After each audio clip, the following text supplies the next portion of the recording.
Good Thursday morning. KELY News is sponsored by Sahara Motors. The Kawasaki KX450 is built out of the box with everything you need to dominate the track. Check it out today at Sahara Motors and let the good times roll. I'm Ruby Hartwell.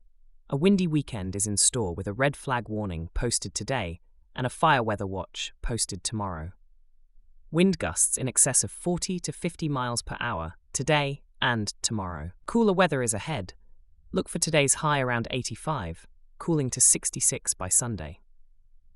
Tune in to KELY on air and online for the latest informational healing. The Ely City Council voted to approve a trackage rights agreement involving the Nevada Northern Railway and the Great Basin and Northern Railway in an attempt to secure federal funding for the rehabilitation of the line from Ely to Cobre. The agreement saw some pushback from citizens as ongoing criticism of the Nevada Northern Railway Management Board not complying with the Nevada Open Meeting Law, despite the affiliation with the city of Ely in managing the city's rail assets. The city also accepted a community development block grant of more than $603,000 to help fund upgrades to Ely's wastewater treatment plant. The council issued a proclamation recognizing Ely as an International Mountain Bicycling Association trail town, honored retiring White Pines School Superintendent Adam Young for 24 years of service, and approved a new liquor license for Hometown Pizza. White Pine County Commissioners will hold a special meeting on Monday afternoon at 1 to conduct a public hearing and consider approval of a budget augmentation for fiscal year 2026. The proposed resolution would appropriate funds from the county's Emergency Medical Services Fund for payment to the White Pine County Fire District. Fire crews continue battling two large wildfires south of Caliente in Lincoln County. The Grapevine fire has grown to more than 23,000 acres and remains 0% contained, as firefighters work in steep terrain within the Clover Mountain Wilderness area. Active fire behavior continues on the fire's eastern flank.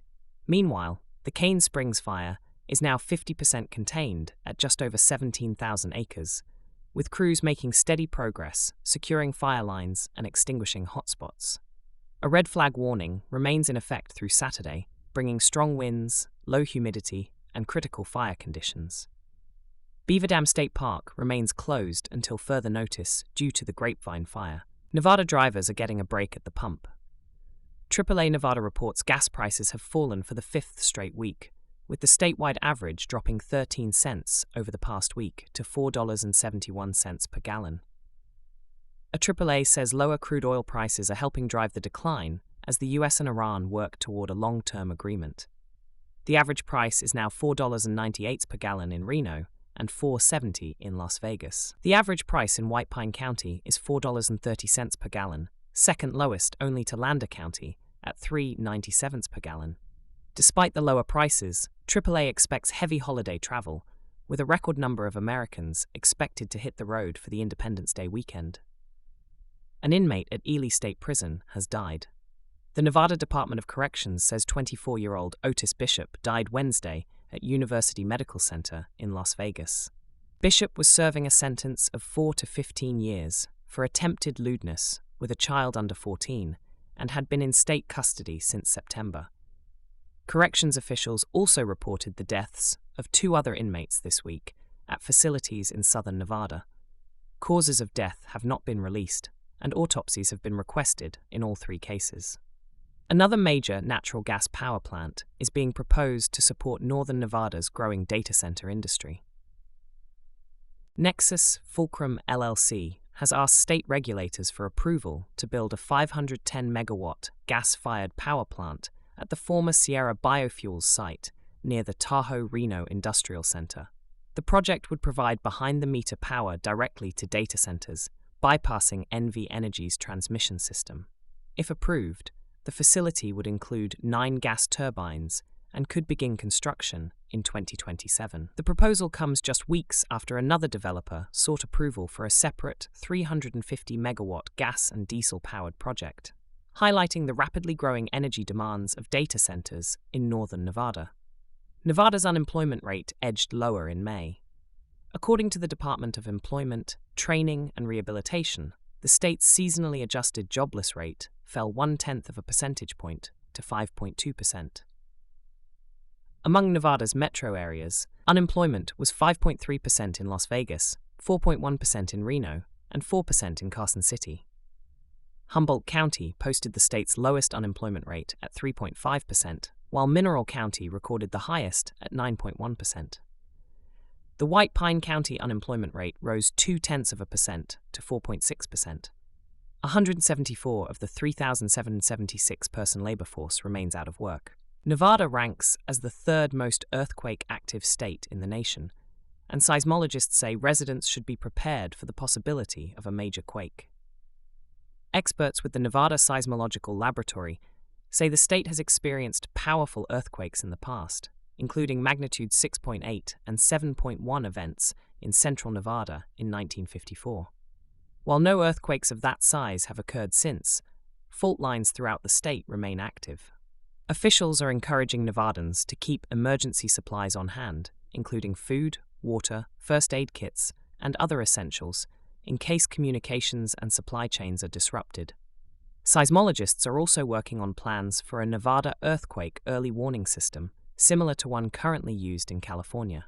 Fire officials in southwest Utah are implementing Stage 2 fire restrictions across the Dixie and Fish Lake National Forests beginning Friday at 12:01 a.m. due to extreme fire danger and a rise in human-caused wildfires.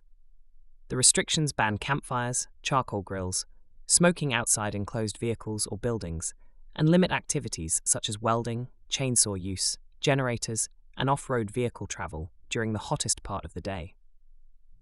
Fireworks, exploding targets, and tracer ammunition remain prohibited at all times. Officials say abandoned campfires and extremely dry conditions have increased the risk of large wildfires. The restrictions will remain in effect until significant moisture reduces fire danger across the region. NV Energy has expanded its public safety outage management watch for portions of Douglas and Elko counties as strong winds and elevated fire danger continue across the region. The utility says the outages are only potential and have not been confirmed. In Douglas County, affected areas could see a proactive power shutoff from Friday night through Saturday afternoon. In Elko County, including East Elko and Spring Creek, a possible outage could begin Saturday morning and continue through Sunday morning. NV Energy says a PSOM watch means power may be temporarily shut off to reduce the risk of electrical equipment sparking a wildfire during dangerous fire weather conditions. A major boost is on the way for the Primm community. The Nevada Gaming Control Board has approved a non-restricted gaming license for Terribles to operate Whiskey Pete's, Buffalo Bills, and Primm Valley Resort, helping preserve more than 300 jobs. Terribles says it plans to keep employees working, provide housing for active team members, and begin operating the properties on July 1st. The company hopes to reopen Whiskey Pete's quickly and use Buffalo Bills for special events. Company officials say long-term plans include property upgrades and new attractions aimed at revitalizing the iconic Gateway community on the Nevada-California border. And that's your morning news from White Pine County and the state of Nevada. Ruby Hartwell reporting. Be well.